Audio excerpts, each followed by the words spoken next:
alors ñu ngi nekk fii ak monsieur le consul man nag làkku réew mi moom laa gëm.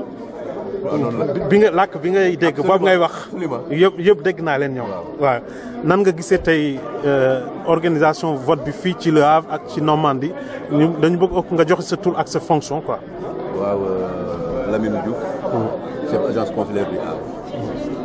élection yi comme au premier tour on a toujours dit que fii mënul am histoire parce que Sénégalais yi fi nekk ñi soo ko seetloo alpulaar yi suñu mbokk alpulaar yi ñoo ci ëpp. et élection mënul tax animosité am seen biir. donc tey mënoo xamee ci far fii ba ci far et li koy firndeel rek mooy soo demee fële nga xam ne fa la ñuy toppatoo affaire li ñuy naan ak li ñuy ndekkee li ñuy yëpp. mënoo xam ne ki andi lekk andul la comme ça s'est passé au premier tour. donc en tout cas fii Normandie. dégg na xalaatuñ sax. benn xuloo am fi waxatu mën a xeex. waaw gis nañu ci premier tour bi Sénégal ñu bari dañu tiitoon ne ndax mën na am ay wala ay jafe-jafe loolu yëpp askan wi wane na ne loolu daal bokkul ci politique ci ñoom daal ci askan bi léegi mbaa yaa ngi am yaakaar ne deuxième tour dina mel noonu fii ak fële aussi ci réew mi. en tout cas mënu ma wax ca Sénégal parce que nekkuma Sénégal. mais fii nii ci Normandie.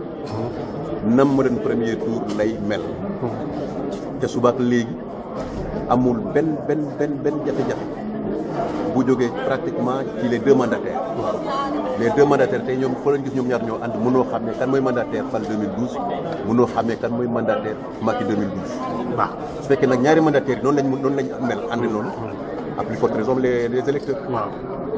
waaw léegi nag ci côté administratif ak yëpp mais ñaata est-ce que xam nga ñaata ñoo inscrit fii ci Normandie yan dëkk ñoo ñëw fii woote ñuy jóge ci yeneen dëkk yi.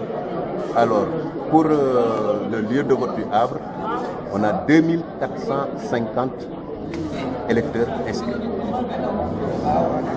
ñi ngi nekk principalement fii Havre am na Rouen am na Elbeuf.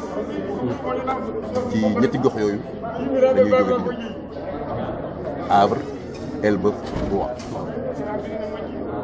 et fi mu ne nii tey jii ubbi ngeen ci suba ay booru 8 heures ban waxtu la ñu tëj bureau de vote bi te kañ ngeen foog ne mën ngeen am dara ci lu génn ci résultat yi.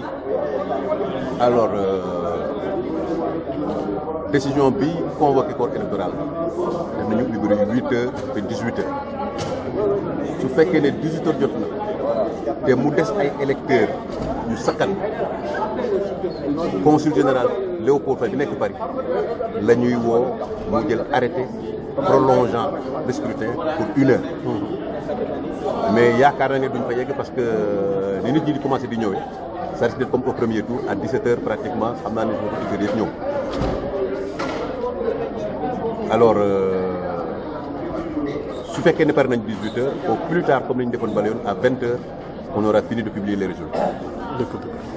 waaw kon jërëjëf ñun nag dañuy def un peu de journalisme ci làkku réew mi ndax les langues sont en train d'émerger ci sa gis-gis ndax gis nga ne li ñii di ñëw ci pouvoir yi dañuy topp côté boobu ndax làkk yi jëm kanam ni ñu jëfandikoo ko ci biir politique administration jëfandikoo ko ci biir technologie yëpp quoi.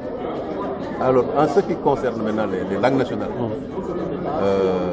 effectivement ci biir poche bi lim nañ langue nationale yi nga xam ne moom la ñuy wax Sénégal. yaakaar naa ne ñaari candidat yëpp. kum ci mun di doon ku ci askan wi tànn. jéego yi ñu defoon démb ak barke démb di nga def jéego yu ko ëpp. pour ñu mun di gën a jëriñu ko suñu làkk yi. waaw jaajëf léegi maa ngi la di nuyu bu baax te di la gërëm. ñoo ko bokk.